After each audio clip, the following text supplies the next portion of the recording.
backup generation and you have aspects to refuel it, you may not have hot water that will, fulfill a need for something else like the cafeteria in a building. And then on the other side of the building management and leasing is acquisition service, like the fleet of government cars. We provide the government with vehicles. The ones with little plates on it says government vehicle. Little license plate says New Jersey or New York, it says government vehicle on it. So there's a lot of agencies out there that depend on that. So when the order was given to take the DLA fuel trucks and open them to the public, it kind of threw a damper on our operation, because we have this big huge fleet to support to run buildings and to have the marshals be there for court proceedings, and the Federal Protective Service needs to do policing activities, and all the other government agencies need to do what they need to do. They may not be in the criteria of first responders and emergency responders, but yet they still have a valid need to keep the federal government running. So we're sitting and we're depending on the Defense Logistic Agency and other federal agency to come and refuel our necessary fleet, but yet as soon as they get here, it's all right. The other priority is open it to the public and give all the fuel that way. So now we're having to try to figure out, scratch our head, what other assets do we have? And so we want to keep our customers running. We want the government to continue to operate, even though it's an emergency. Nobody wants to hear the excuse that we can't operate. And we looked to our fleet, and we started looking around and trying to see, all right, well, do we have our own fueling assets? And then it starts getting into well, that's it's not our job to refuel the government. It's the Department of the Defense Logistics Agency to do that. So, well, we're taking a fuel truck that we have in our own inventory to refuel our own inventory. So we went to North Carolina to pull up a truck up here to New Jersey, but as soon as it gets up here, the nozzles are different, and there's different EPA standards of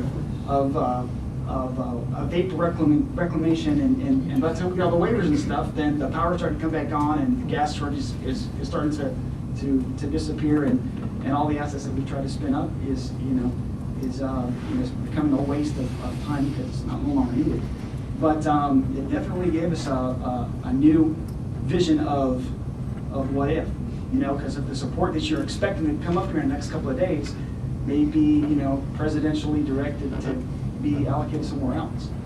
And to have a backup plan to your backup plan and actually have those exercised and worked out is very key. So that's what we learned. It's funny that you mentioned that. We were talking before about hierarchies and how priorities change, especially during a crisis time. We were very actively involved in the 9/11 recovery. We were a block away from the hole, and we were there for 3.5 months, supporting 1,900 people around the clock. Initially, day one, the job was to restore essential services to Lower Manhattan, electric, gas, and steam.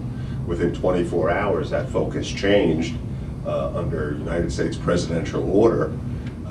We now had to pull 33 miles of high voltage cable and serpentine it through the streets of Lower Manhattan to hook it up to a temporary substation at the South Street Seaport to get the New York Stock Exchange open by Monday to show the world that America was open for business. So you have to be not just flexible anymore, but fluid.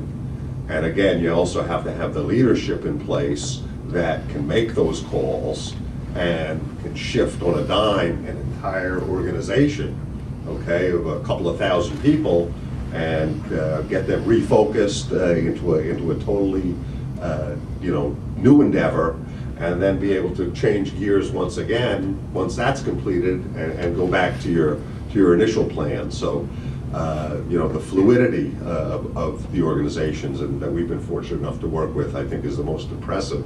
And from our experience, it comes from having hands-on, experienced, knowledgeable leadership, okay, who's on the ground. This is, they have a central emergency response center up at the top of the ivory tower, but the real decisions and the real leadership is happening in the command center and the command trailers. and by those people who are empowered by those leaders to be making those calls, you know, on the fly, as Rory indicated, out in the street. And that's the ability to do that is what makes these companies very special, and the way that they react during times of crises.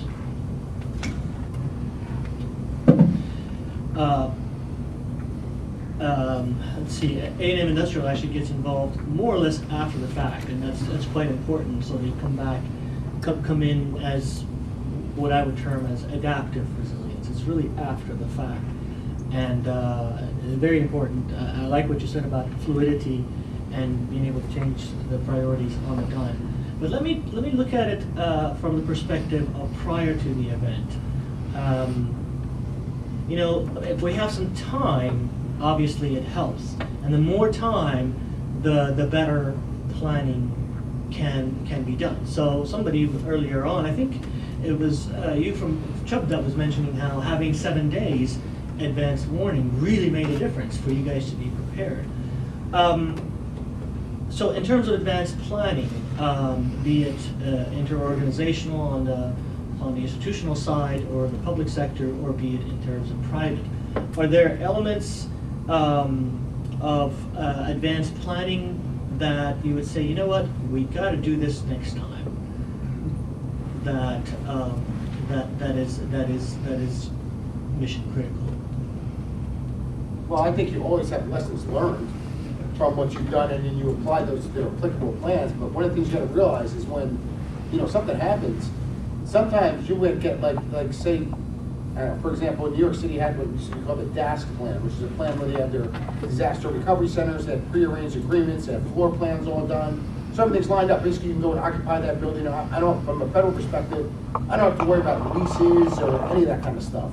Well, the mayor's office in New York took that plan, threw it out the window, and just, you know, snapped their fingers, made his own plan.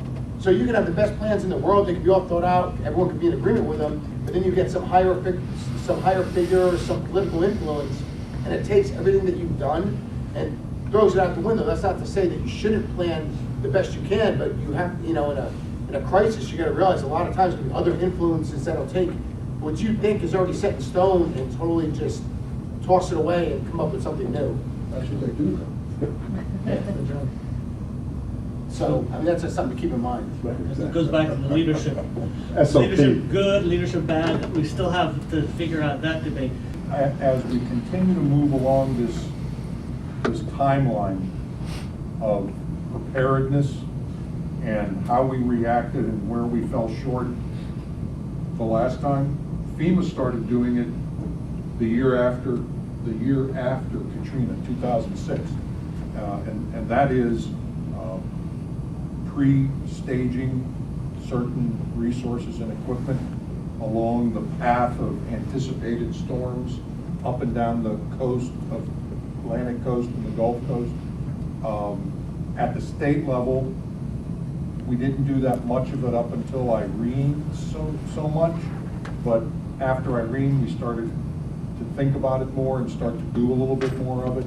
I think all these after-action reviews that we're conducting with various partners in the private sector, we're going to probably find that there are going to be some things we're going to start writing in to those 96-hour, 120-hour timeline models that we've got, just because we experienced it during Sandy and, you know, want to try to avoid it for the next one. So pre-positioning, call it leaning forward, call it, you know, the concept. Here's another good one that's also post-Katrina, the concept of a pre-event disaster declaration. Didn't exist up until then. After that, and since Katrina, it's become more and more commonplace for the states and the jurisdictions that look to be headed for doom to work with their FEMA region offices to get their ducks in a row and go to the White House to get that signed, approved, pre-landfall disaster declaration to allow FEMA to now become more energetic in working with the states to do more things. Because once that declaration's in place, again, everything we're talking about here is bureaucratic high wire work, trapeze work. None of it has anything to do with bailing out basements. None of it has anything to do with making sure that supply lines are, integrity of supply lines remain intact, or the railroad bridges stay open. None of that. It's all just the bureaucratic overhead that we've taken on ourselves. It's the way we do things, unfortunately. But at least, I gotta say, since '06 and so forth, we've at least been fortunate enough to have some inspired thinking, bureaucratic thinking at certain places to allow that to happen. Otherwise, we would have been waiting for Sandy to hit on Monday night, go out, take a look and say, oh my God, it's really bad. And then Tuesday, start to try to get the ball rolling in Washington, whereas it didn't happen that way. And we had everything roll out the way it rolled out. So, now, that these guys over here have mentioned more than a few times, doing some things for Sandy that they, in their dozens of years, never experienced. And that's absolutely true. Same thing that we were reacting to, that same posture coming from Washington. Again, I'm kind of like Governor Christie's statement and position on, shaking hands with the president and walking down along Ortley Beach or wherever he walked with him, hey, as long as you're helping me, I don't really care which convention you go to in the summer, The bottom line is, the word came down, get it done, don't work. The first 10 days was pretty much a blank check for the state. We were asking for things, getting things, doing things, including the support to PSE&G and JCP&L and other key utilities that needed help to make things happen. Water treatment plants. I mean, we were doing some things. We were providing staging area support where they were staging their crews, their work crews, their maintenance crews, both the line crews and the tree crews, both sides.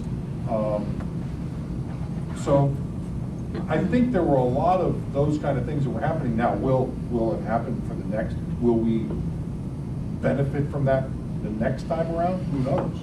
Depends on who's calling the shots. But for that brief moment in time, we got a lot done in a very compact space and time because someone had the gumption to just say, do it. Well, you got my okay to do it.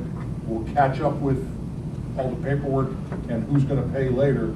These people need help now, and they're going to get it now. So, that was like totally unexpected.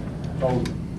So we haven't heard from Brett from Chubb yet. Let me throw the same question on the private side. Naturally, there are some things that even us in institution and state government are realizing that is important to do some pre-staging and pre-event. For an insurance company, are there pre-event activities that you would say a typical manufacturer, supplier, or any other organization, or yourself, that would perhaps be beneficial? Because obviously there is something of a crying wolf and setting up a whole bunch of inventory, especially for for-profit organizations, that might be difficult to just get away and get rid of that inventory if you will. So any suggestions on efficient pre-planning? Well, I mean, from an underwriting and claims perspective, I think that there's a whole process they go through before any storm comes in. Relative to pre-planning, and as we talked earlier, I think overall we did a phenomenal job. We have a lot of notice and that kind of stuff. I think there are clearly still things we can do, and we were working on, like communications and stuff to our employees, although it was great. Communications to our PC leaders and making sure they're reviewing their plans prior to again and dusting them off. We did a lot of that, but I think we probably could do some more hand-holding with that process. which we've talked through with some of them.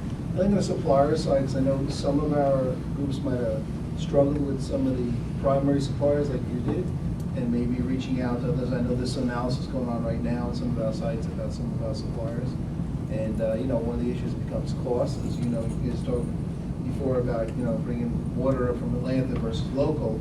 We have the same issue with some of our suppliers in our chug facilities, so that's something to look at. I think that our vendor management, our GSS group, our strategic group, did an excellent job of reaching out to our primary suppliers. But, I think making sure that and reinforcing the fact with them that you got to make sure that they have backup plans. And, we have a list of critical suppliers that we monitor on an ongoing basis. So I think that helps out. We do update it on an ongoing basis. And we also look at the financial situation of our suppliers too to make sure. We were fortunate, I mentioned before that, we work with the state, we call the Rock, get some help there for some of the cables being down, and we work with all the police and Somerset County OEM office. And I think that, we found that that's a good venue to continue to keep up prior to an event and also ongoing. We pretty much keep in touch with them and work with the insurance regulators on what help they can do when we have an incident. We face what everybody else in this room faced. The breadth of this was so big, we did not expect that it would hit so many of our facilities in the tri-state area, nor did we expect there'd be gas problems and for our people not to be able to use cell phone, basic services from home. So, you kind of put that all together. The job that we did as a company, as did a lot of companies in the state, was just phenomenal. I mean, you don't see that, but I think we were prepared enough to do that, and I think that worked out well. Questions from, yeah? It seems like one of the lessons learned, you mentioned a few times, is the importance of fuel, and in addition, the fact that the gasoline stations were not able to pump because they didn't have the backup generators. Is something really going to happen now? Shouldn't all states be required, just like Florida, taking advantage of Florida, that they should have backup generators so that when this hits, wouldn't that be beneficial to both the organizations, businesses, and individuals if these gas stations were able to pump, even though the power was out? It's a perfect segue to the filing that PSEG just did. Energy Strong, one of the parts of Energy Strong is providing large generators to the convenience stores and gas stations, and then smaller generators to just gas stations to prevent that from happening. A future storm to get that, a hurricane to hit on the lunar, peak at high tide, and then have it hit again, essentially tidal, 12 hours later. I don't think, you can make that bet again. But, part of our file that, is to reharden. That's one of the things that we requested from the state, but it is a great idea. I think you might have just answered my question. That what's the biggest learnings that you guys got out of it? Because there was a lot of public hearings. It's been in the newspapers. It's been mentioned here that you guys got slammed, and there's the whole political piece of it. There's the whole news piece of it. So from all that, what are some of the key things that PSE&G is going to do differently going forward in addition to the one you just mentioned? Well, going forward, we had a equipment structural issue because of the storm. We had 1,000 guys sitting in hotels on Sunday night, waiting for the storm. Outside utility guys, not New Jersey linemen. We had 500 tree trimmer trucks, primed, ready to go on Monday morning. The problem is you can't raise those guys up in buckets when it's 45-mile-an-hour winds. So we're in that stage, like you alluded to, where we're waiting, and then the sun comes up, and then you look around, and you're, oh God. The one, Energy Strong program, what it's trying to do is physically lift a large number of our stations up 4 feet. We did it to Bayonne last year after Irene, and Bayonne was dry. So we had guys in trailers inside substations that floated across the substation because they were there, manning the station and scared out of their mind probably. So it's a constant lesson learned. We learned it from Irene into the snowstorm into this one, but AMI, automated meter infrastructure, is one of the big lessons learned that we unfortunately had to start calling homes and say, ma'am, sir, do you have power? Because we didn't have the intelligence to zoom into 634 Fairmont Avenue in Westfield, New Jersey. So, and then another one is, we lose a circuit, you can't bring back certain blocks, you'll lose, 10,000 people. So part of the technology infrastructure, funding that we're looking for is to be able, within that block, just take down, within that circuit, take down a block instead of taking down the whole town of Scotch Plains. So, I mean, look what happened in Manhattan as a result of the damage the flooding did to the electrical infrastructure. Con Ed shut off the entire island, both electric and steam, from 36th Street down. That's unprecedented. That's never happened before. The entire island from 36th Street south was black, and that was due to an electrical system problem, which then didn't allow them to run their steam system effectively as well. Again, that's all run with smart metering, et cetera. And now that was not available. They also, Public Service Commission requires them to monitor inlet and outlet temperatures, either trapping manifold stations. And when the electricity left, they had no choice. They had to shut down the island. And I'm sure you folks saw that picture on the cover of New York Magazine. It was on the cover, you saw from Midtown north, the city looked like Christmas, and from south down, it was totally blacked out, and that's unprecedented. And I don't know that there is a ready fix and a way to avoid that. But certainly, what you guys are talking about in terms of reinforcing the infrastructure of your substations. Biggest problem we had was the 14th Street substation in Manhattan was underwater. That took out the majority of lower Manhattan, and until we were able to get that pumped out, power was down. There was nowhere to go. right, if money was no object, we'd go underground. But it costs $2 million a mile to dig down the streets of Jersey City, and throw a high voltage cable underground and then repave it.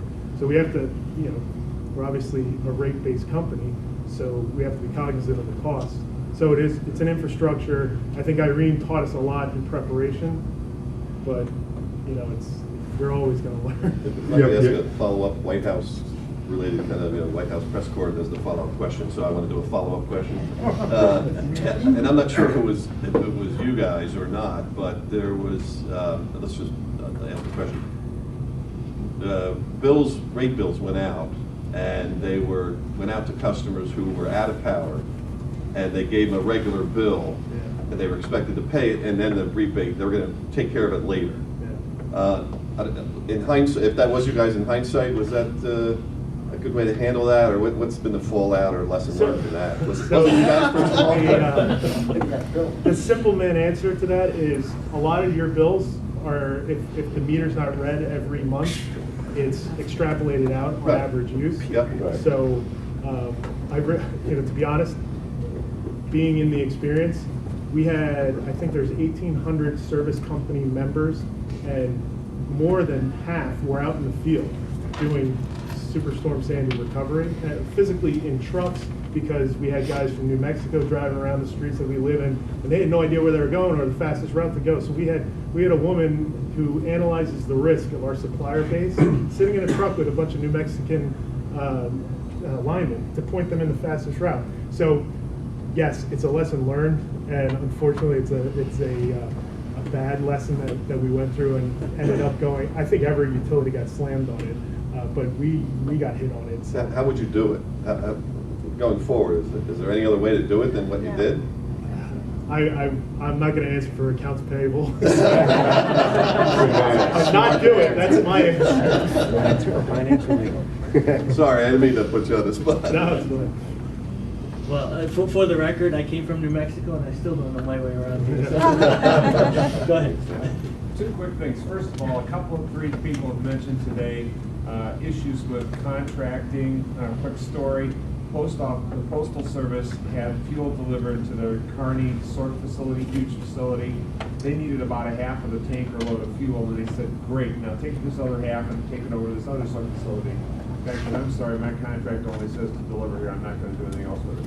So, as you look at problems like that you saw in Katrina and Sandy, good time to go back and rethink your contracting. Jason, you mentioned it with your 900 trucks you had to get rid of, or your 900 trailers. The second thing that I wanted to mention, and actually I just want to tee it up for Eugene. If anybody here has not heard of the private sector desk that's down at the Rock, it's worth 30 seconds or a minute to explain that, Gene. Can you do that? I thought you were going to. You want me to do it?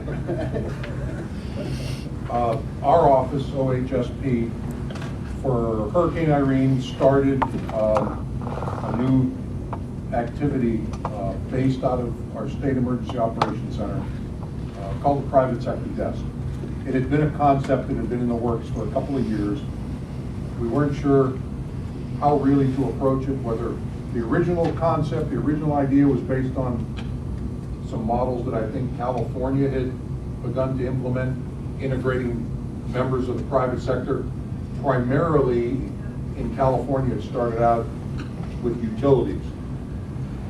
They had not previously integrated their utility providers into their emergency operations center procedures. Since we already had a pretty viable presence for all of our utilities, not just power, but communications and water and gas in our EOC in partnership with our Board of Public Utilities, we wanted to move beyond the utility aspect of it and engage other folks. It took a while to sort it out. We weren't sure what direction we were going to go with it, and so that we either didn't miss somebody or didn't, unfortunately, slight somebody. So what we decided to do was set it up with our office staffing the desk. We've got about 6 people there primarily right now when there's an activation of the EOC. And what we do is coordinate, we become a clearinghouse. We coordinate daily or multiple, twice daily, whatever it takes, whatever the requirement is. Conference calls with members of the private sector. We act as a call-in point for questions, problems, complaints.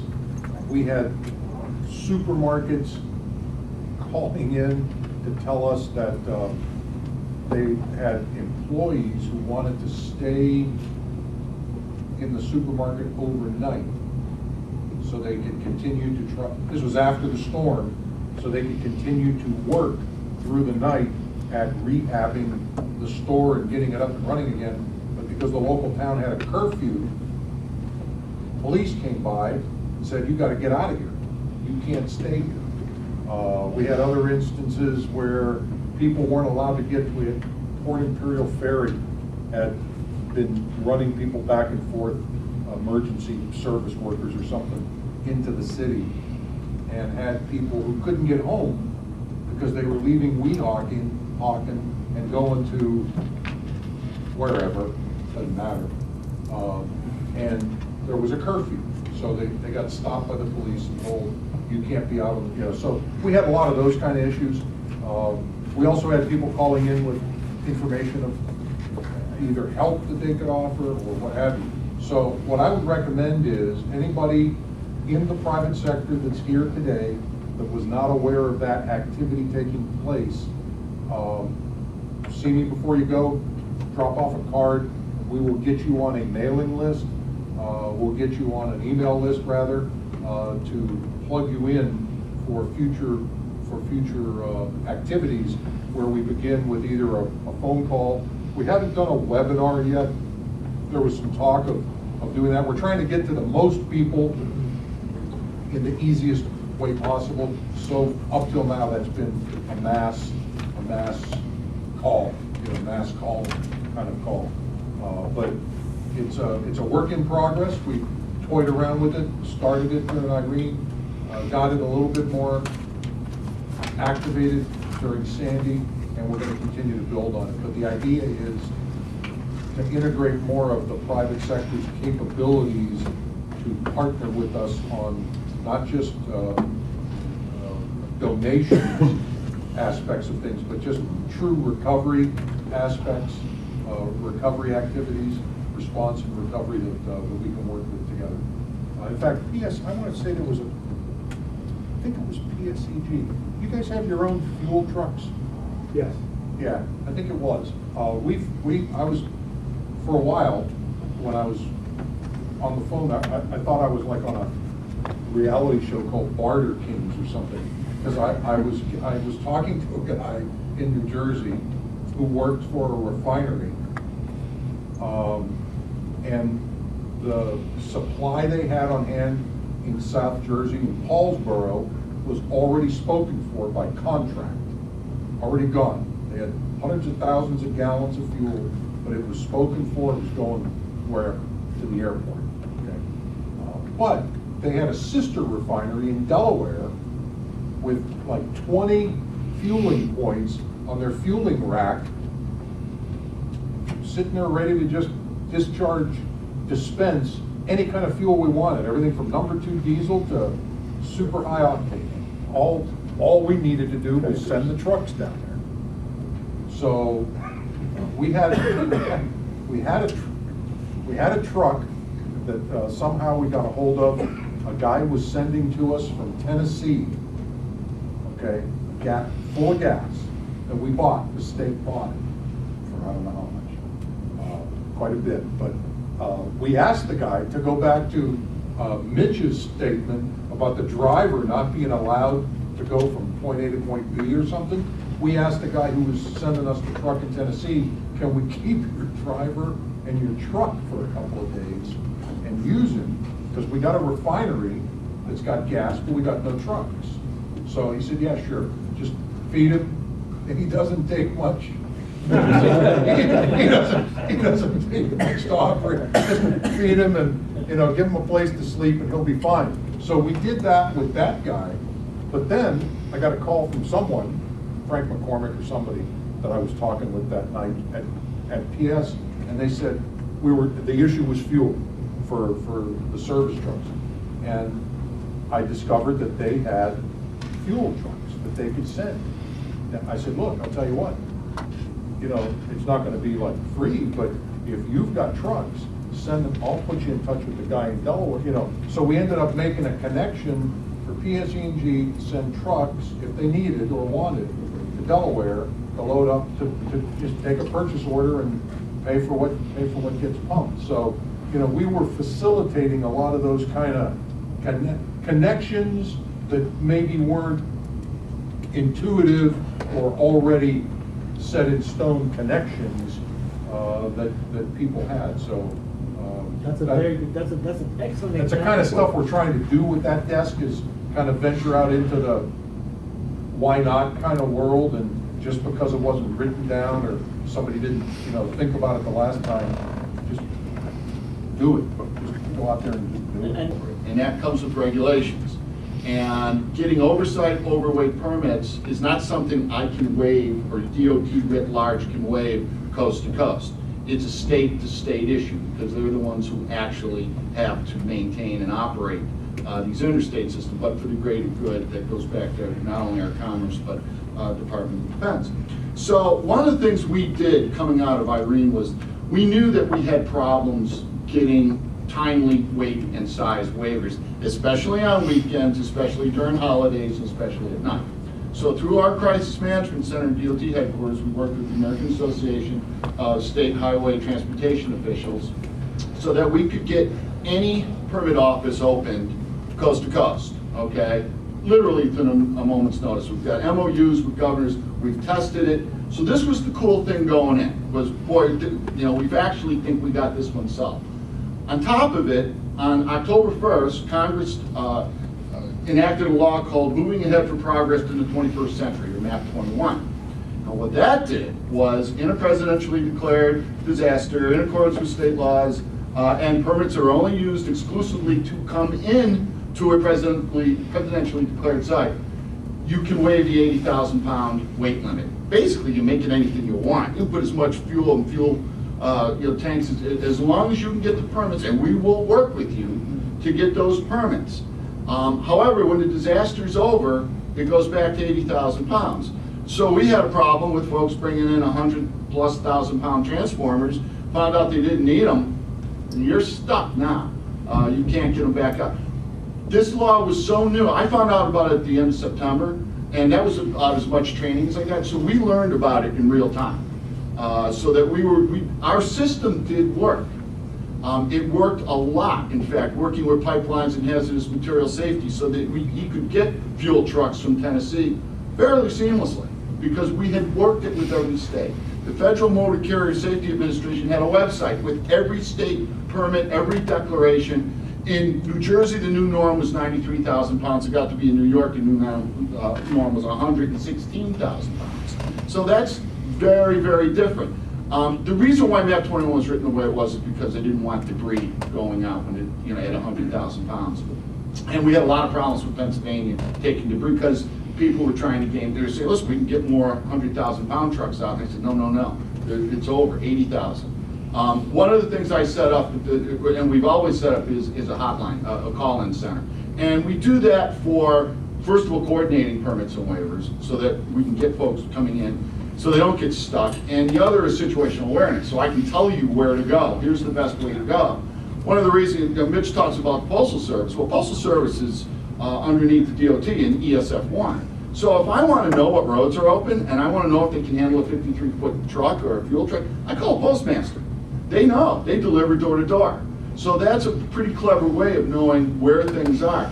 Also with situational awareness, everyone's GPS was telling them to take the Verrazano and then to get on the parkways on Brooklyn and in New York. Well, Robert Moses didn't build them for trucks. They were built for like Model A's. So I was making them go all the way up to the GW, which they didn't like. But the quid pro quo was, as soon as they got there, I would have police crews, all right, guide them to where they needed to be, Floyd Bennett Field, because there were no street lights and there were no stop signs. There was no, there basically was no traffic signals. Now, in the best of times in New York City, sorry folks, but it's a challenge, okay, without any sort of enforcement. So those were good things we were able to do, and basically working with law enforcement and being able to have a unified sort of approach so that we could get folks moving where they needed to work. We had an issue with pipeline workers down in New Jersey. It's very rarefied type work. It's not just for anyone. And a lot of folks just couldn't get to work, but we wanted to get these plants back up. Well, the Canadians know how to do this. So we brought Canadian crews down, but we had to give them a waiver. The waiver was, in the United States, you have to take drug and alcohol testing randomly. In Canada, they don't have that requirement. So other than saying, please don't drink and take drugs while you're working on our very sensitive equipment, we were able to waive that we ordinarily just would never do in the best of times. So these are the sort of things that we, writ large, bring to the party. I always say that we're called the Department of Transportation. We're not.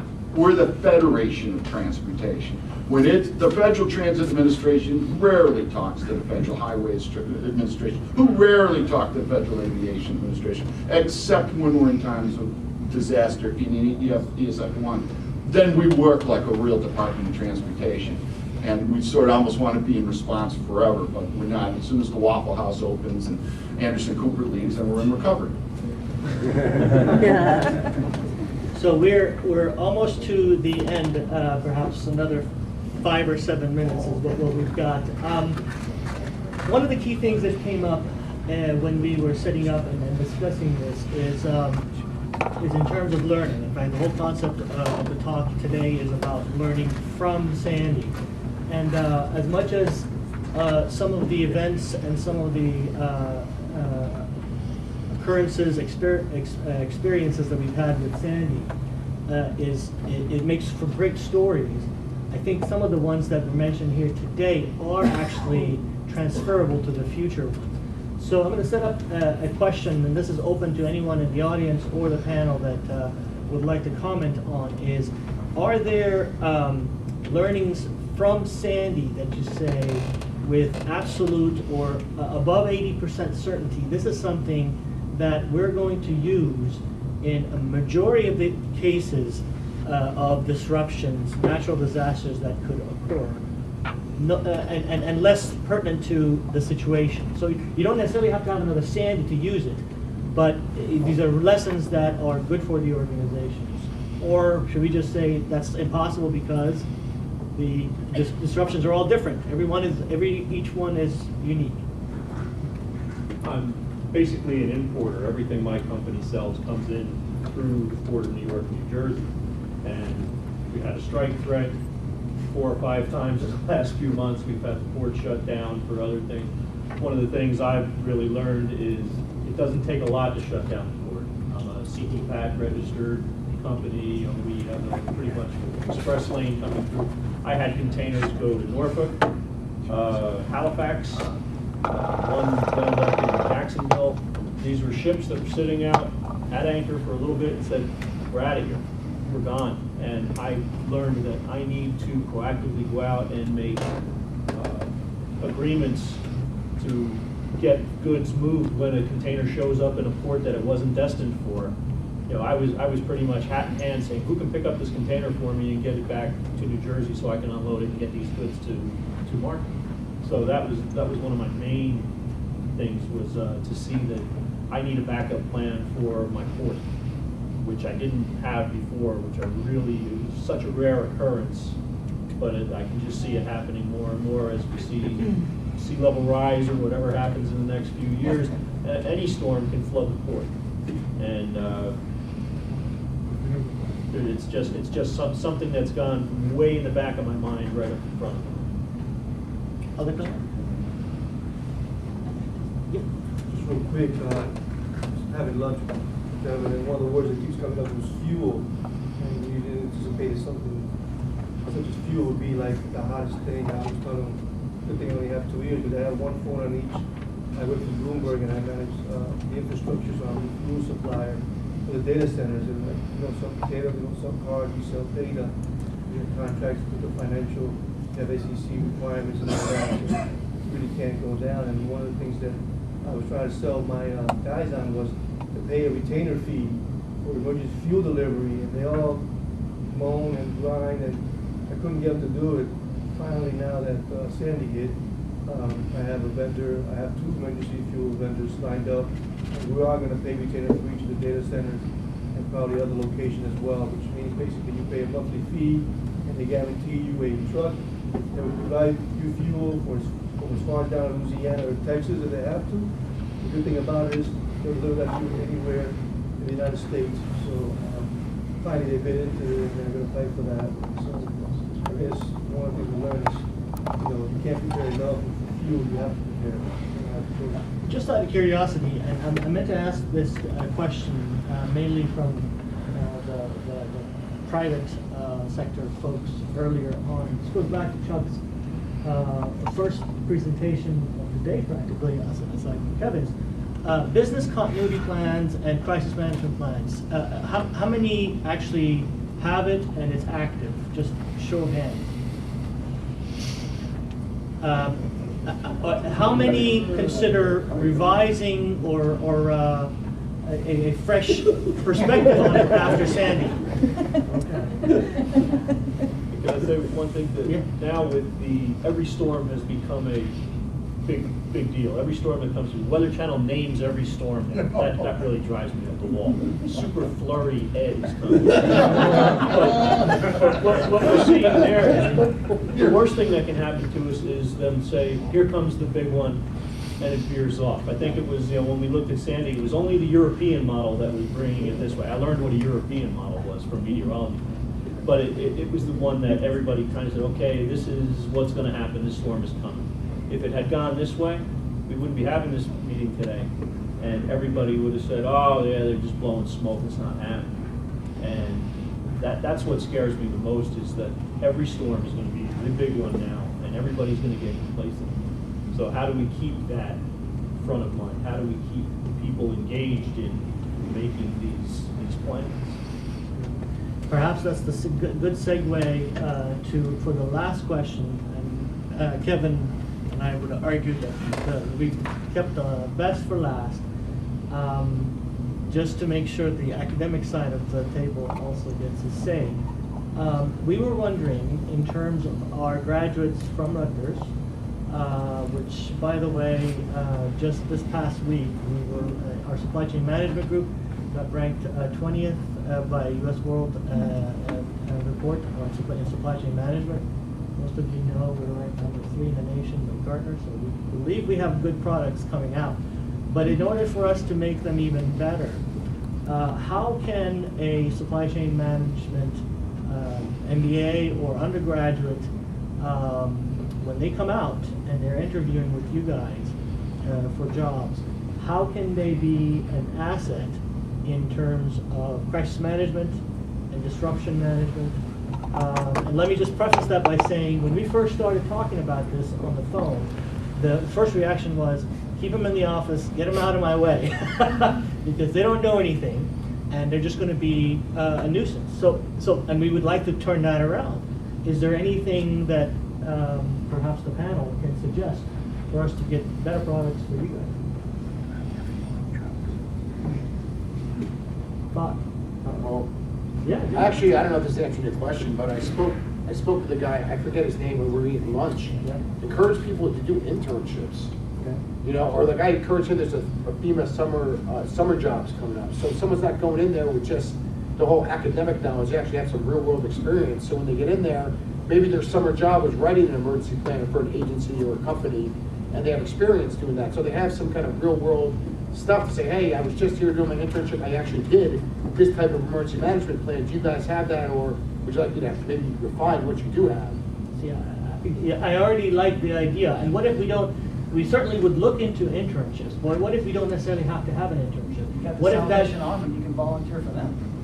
You can volunteer for Red Cross. There's plenty of volunteer agencies out there. Or would it be applicable? Would you guys like it if we actually have crisis management planning and business continuity, and looking at upstream and downstream supply chains in terms of emergency management as part of the curriculum, barring that it's going to have to take something else in its place? But seems, at least in this crowd, that would be a... I think you're already doing the right things, right? You're bringing the students to this conference, exposing them to these things, and yeah, you're absolutely right. The next thing will be exposing the students to, you know, these kind of things. Maybe bringing a flavor of this to your curriculum. Maybe, you know, having a chapter in the procurement class, right? This has to be included in the curriculum so they get exposed to, because this is a very core part of supply chain management. As supply chain managers, we have to take responsibility, right? So if I'm interviewing someone, I have to ask him or her, so what do you think about Sandy? This is not the last superstorm, God forbid, but there are going to be more. You just saw everybody in here raise their hands about revising their business continuity plans as a result of lessons learned. I would suggest that throughout the state of New Jersey, every company that has a plan is doing that, and those that don't have plans are making them. That's right. And perhaps through local business or you know, Chamber of Commerce or, you know, organizations like that, perhaps you can do some type of marketing or you know, getting the word out that there's MBAs in this area that are willing to help either for a nominal fee or however you try to Or at advertise least it. audit those plans too. We made this plan, what do we do with it? Put it on a shelf? Well, pull it out and have somebody else, you know, take a look at it. These are great ideas. Incidentally, I just got approval for what would be called a supply chain disruption laboratory, and there will be volunteer students that are going to be working in that laboratory. And I hadn't thought about this idea, but that's a great idea for us to actually provide the opportunity, perhaps, for the students to work on in one of their projects. Okay. Yeah, actually, my input, you know, from being in the military, I always have a militaristic view on education. And, you know, to be honest with you, as far as students, especially in college, I think it's probably even more important for them to be out in the field with the line workers and actually the people who actually do the grunt work. I mean, internships are, you know, great, and you're going to get something on your nice little resume and whatnot. But, you know, I'm probably going to get kicked out of the business school by the end of the year. But, you know, I'm wanting to place students in the factory, or actually on the ground, from freshman all the way through. And, you know, then you can get the nice cushy internship job, like when you're probably a senior. But I think if there's any opportunities for internships that are outside of the building, because you can't teach on-the-ground procurement intuition kind of things. Because when I was in procurement on the professional side, and you guys all know this from procurement and supply chain, Monday is different from Tuesday. You come into work and you say, today I'm going to work on this contract. And guess what? You're not going to work on that contract because something else just bounced in, and you've got to start thinking.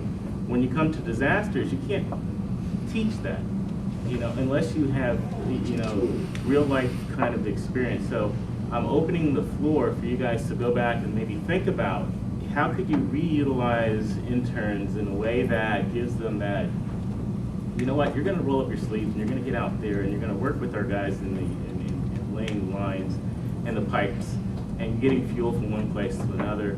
And then I think, if I'm hedging my bet, that would probably be much more valuable to tell a story, and then your experiences on a day-to-day basis working with them in the office would be a nice thing to sort of wrap it up.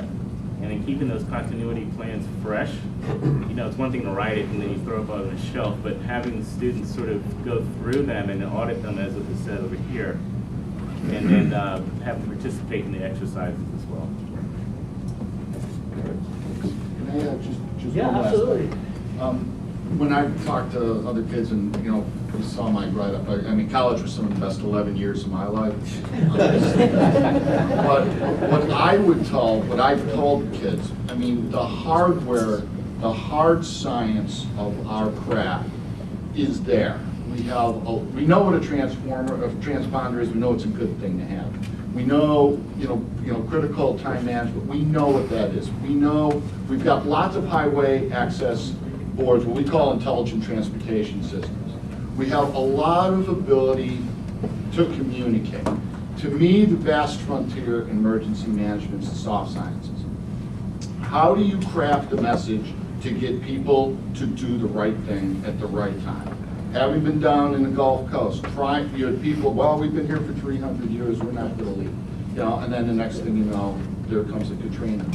How do you craft a message for a highway advisory radio, for a variable message board, for a Twitter account, or a Facebook page, in an economy of words that says it in a way to various demographic groups, to say it in a way that gets you to get it, okay?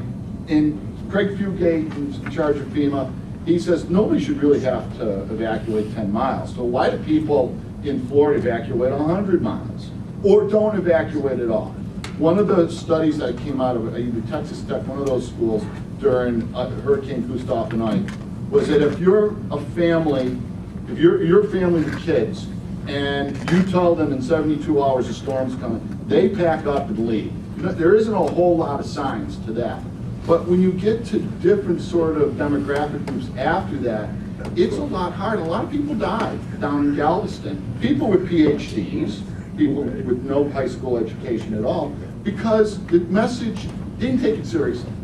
Okay, and that's everything from getting FEMA public assistance to working with your electric companies out to make sure that you've got the right people at the right time coming to basically respond in a message form so that people will do the right thing, because we have plenty of media to get the message out. But I would tell kids to think about what's the message, and once you get that sort, and how you would do it in different ways, into different groups, because we do the same message to everybody. Run away, okay, and that doesn't always work. Can't say really well. I think, all of these are great comments, but I think it really comes back down to sort of the organization, right? Because, if you look at the supply chain, we all know what supply chain optimization is about. We want to optimize everything, right? It's all about saving money, being more efficient, etc. But with risk management, it's got to be on the same level. It's got to be raised. It's got to be institutionalized. It's got to be adopted fully by companies. It's all, we all have BCP plans, it's fine, we're doing it because we know we have to do it, but are they being maintained? Well, we discovered no, they're not being maintained, right? Our own experiences at J&J, we had people who were on the calls, command center, ready to go, didn't really know what they were supposed to do. Okay, so it's got to be institutionalized a little bit better at the company level. And, you know, our stars here are really the folks that are going to help us institutionalize that when they come in and start, you know, learning the supply chain, totally agree, from the grassroots end to end, understanding everything about supply chain, and risk, you know, all contributes to the risk management. And we used to go around and do a lot of preparedness presentations. And what we found was that even though Hurricane Irene happened the year before, a lot of people think it will never happen to me. But you know, if you look back on disasters within the state of New Jersey, we actually have a pretty long history of disasters, even before Superstorm Sandy. In 2001, there was 9/11. We had blackouts on the East Coast in 2003. We had ice storms and electricity loss in 2005. We had a nor'easter in 2007. We had plane crashes and an earthquake in 2009. We had pretty severe flooding in 2010. And in 2011, we had Hurricane Irene, as well as sort of the freak snowstorm that happened on October 31st on Halloween, if you remember that. So we understand all your challenges in preparing for these types of events. So you know, what was your experience during Hurricane Sandy? I know you've been talking about this all day long. Was your company prepared? Was your family prepared? You know, part of this presentation is going to be some tools that the Red Cross has for corporate preparedness, for company preparedness, and part of this presentation is going to be about family preparedness. And family preparedness is important both to individuals because it helps us to recover from disasters more quickly, but also for companies because your employees can also recover from, and your staff can also recover more quickly when they're prepared. It is an emergency readiness program, and it's at readyrating.org. It's free. It's supported by the generosity of our donors. And just to give you a little bit of information about the program, it's an assessment tool, and so it helps you to understand how prepared you are for disasters. And it's online, and it's self-paced, and so you can businesses can take it whenever they have the time to take it. And again, it's free, and it's supported by the generosity of our donors. So the address is at readyrating.org, and you can also contact me if you'd like more information about the program. But I'm just going to give you some highlights about the program. And so we've done some assessments of the program, and 93% of the members of the Ready Rating program said that it's good to excellent. And what it's helping to do really is to update their plans. And so 75% of the members said that they have updated plans as a result of using Ready Rating. And 70% of Ready Rating members have educated their employees on preparedness at work. And members have increased their scores, and so you get an assessment. There's an assessment tool, and you get a score at the end of the assessment. And 42% of actually members have increased their scores, some as much as 42% over what their original assessment was. And so there are a couple of different steps related to the assessment. So you know, you have to commit to actually doing the preparation. You can join the Red Cross. You can join the program. Complete the online assessment, do a hazard vulnerability assessment, which is really understanding how vulnerable your businesses and your facilities are to possible impacts. You know, there are two primary reasons why individuals should prepare. And one, it reduces risk of harm to families and communities when disasters happen. And also it increases the ability of individuals and families and communities to recover in the aftermath of disasters. And some of you may have actually experienced a lot of these right after Hurricane Sandy, but there are a lot of impacts that can happen on disasters. There could be food shortages, and so, for example, when the power went down, a lot of stores were closed, refrigeration was limited, and so there could be food shortages that happen. There could be disruptions to drinking water and sanitation systems. So you may have gotten some notices saying that because of the power disruptions, it may have impacted water purification systems. There may be an increase in communicable diseases, and maybe in shelter situations where people are, or when families are doubling up or tripling up while their home is being repaired. There may be an increase in communicable disease. There may be injuries that are sustained, so if power goes out and you can't see, you may trip over something and there could be injuries. Community outreach, service to the armed forces, international, we have blood drives, health and safety training, and fundraising activities. And I wanted to introduce you to a couple apps, and we talked to a couple of people back in October before, with your organization before Hurricane Sandy hit, and we actually showed people the apps. People had loaded the apps onto their phone, and then 2 weeks later, Hurricane Sandy hit. So I heard that they were useful, so that's always a good thing. So we have a couple of apps. The first aid app. Materials are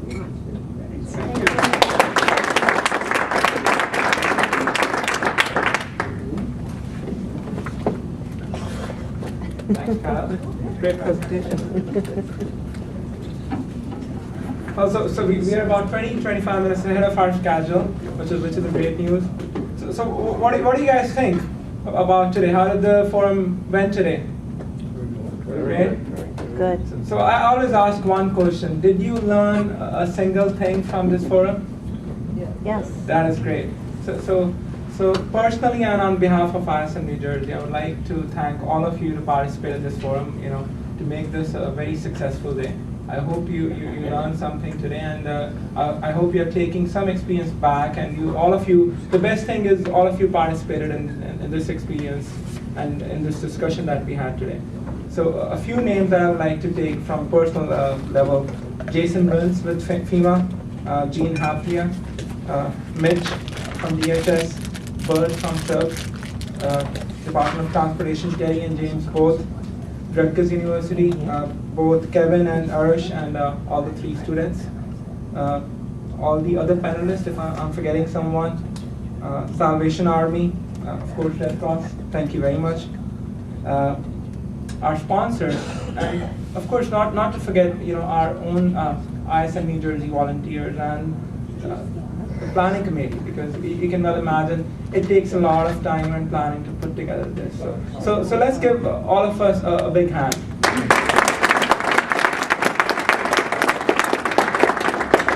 So don't forget, this is just one event that we put together. ISM New Jersey will be putting together a lot of other events, conferences in the near future. So please do visit our website, keep in touch. We have a Women in Leadership Conference in October, Diversity Conference in May, right? So lots of things coming up. So please continuously check the ISM New Jersey website. With that, please have a safe trip back home.